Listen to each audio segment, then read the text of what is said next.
in Butler County, Kansas. And I spent the last 4 days trying to visit my sister. She's sitting in prison here.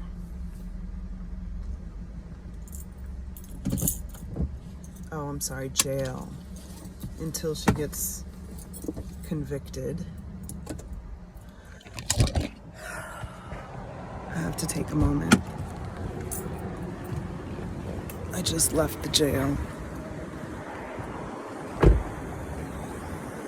And I needed to come somewhere for a second. I need to get out what my family is refusing to hear.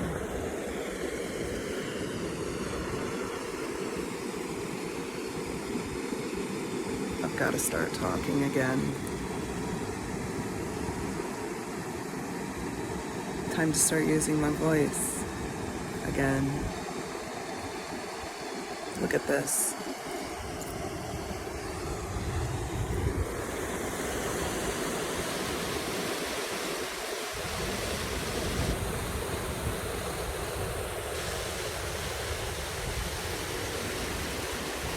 It's like 1/8 of a mile from the prison.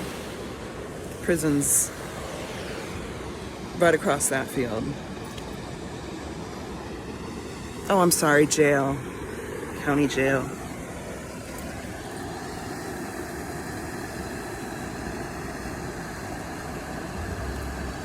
Denise committed a terrible, terrible crime multiple times.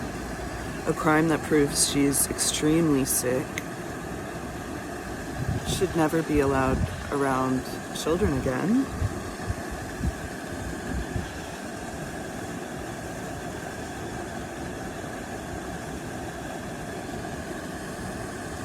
We have a history of early childhood sexual abuse in my family.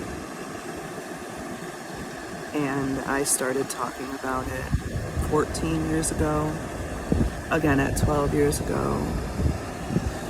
It was a core part of why I was the way I was. I didn't leave the Jehovah's Witness religion because of that.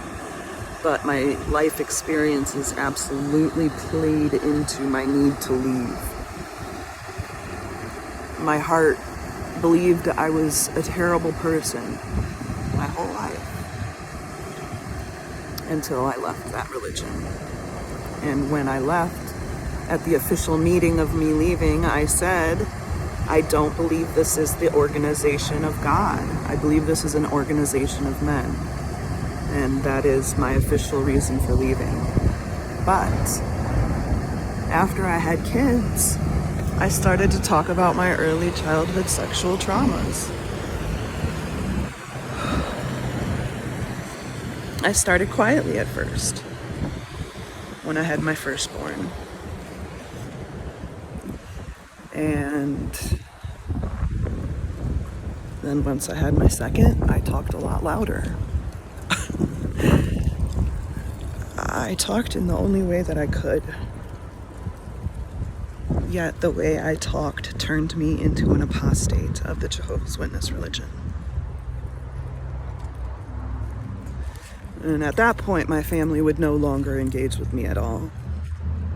Not only am I a sinner that left the religion, but I'm a direct enemy of God because I insisted on talking about my early childhood sexual abuse. What I focused on was the fact that I was a child perpetrator, starting at like age 6. I had this really messed up, very specific thing I did. And if you want to sit in judgment of whether or not it was normal child play or an ingrained behavior that I had, then you can choose to hear those details and sit in judgment of that. But what I will do is admit to what I've done, always and forever. I will seek healing in the truth, no matter how ugly it is. And you all will use me as the scapegoat, turn me into the evil one, which is so often what happens to victims of early childhood sexual abuse that choose to speak out. So,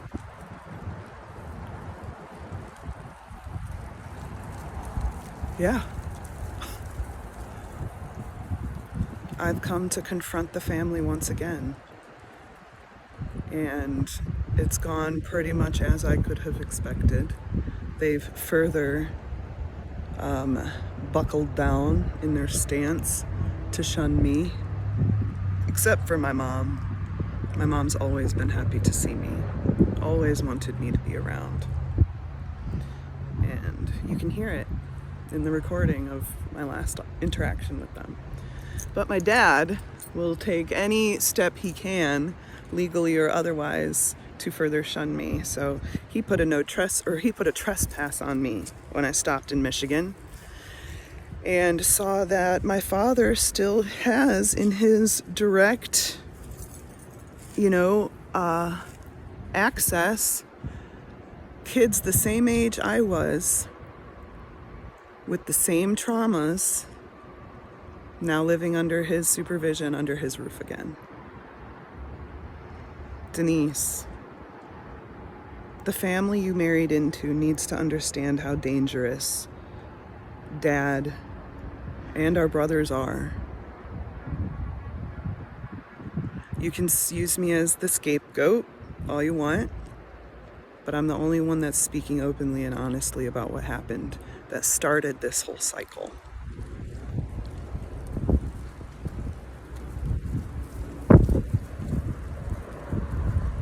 My dad and my brothers should not have access to children. I wish that we could have a healthy conversation and openly acknowledge the fact that we need to heal, because what you've done is the most terrible, disgusting, repulsive proof of the sickness in my dad's household. And the inability to talk about it, and the insistence to demonize me for trying so hard to warn you, trying so hard to talk about it, and using the way that I talk about it so concretely against me. You even acknowledged that if we'd had talked about it 12 years ago when I brought it up, if we'd been able to, this might not have happened. That is part of the recording when we video chatted through the jail cell, securest technology. You acknowledged that maybe you wouldn't have done what you did if we'd have talked about it 12 years ago. And so here we are, 12 years later. And you have perpetuated the cycle, and you're still refusing to talk about it. And you're sending your kids to Dad with our brothers when they are the core and beginning of all of it. Denise, I'm 10 years younger than Ken. 35 years younger than Dad. You really think I'm the only one that remembers any of that? The box you all have enforced around yourselves is terrifying. And it has perpetuated a cycle of fetishizing the submission of women and idolizing the patriarchal dominance of men. It's disgusting.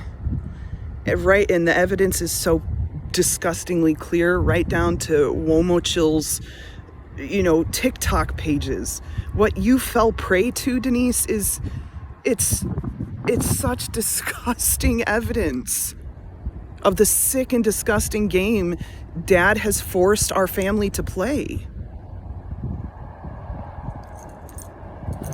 So you can deny my visits all you want, but my message will get out there.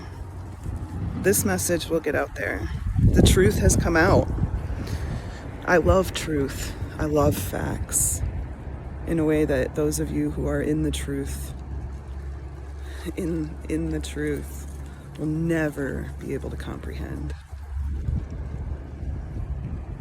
The ones my heart really goes out to are the ones that are stuck in the truth, but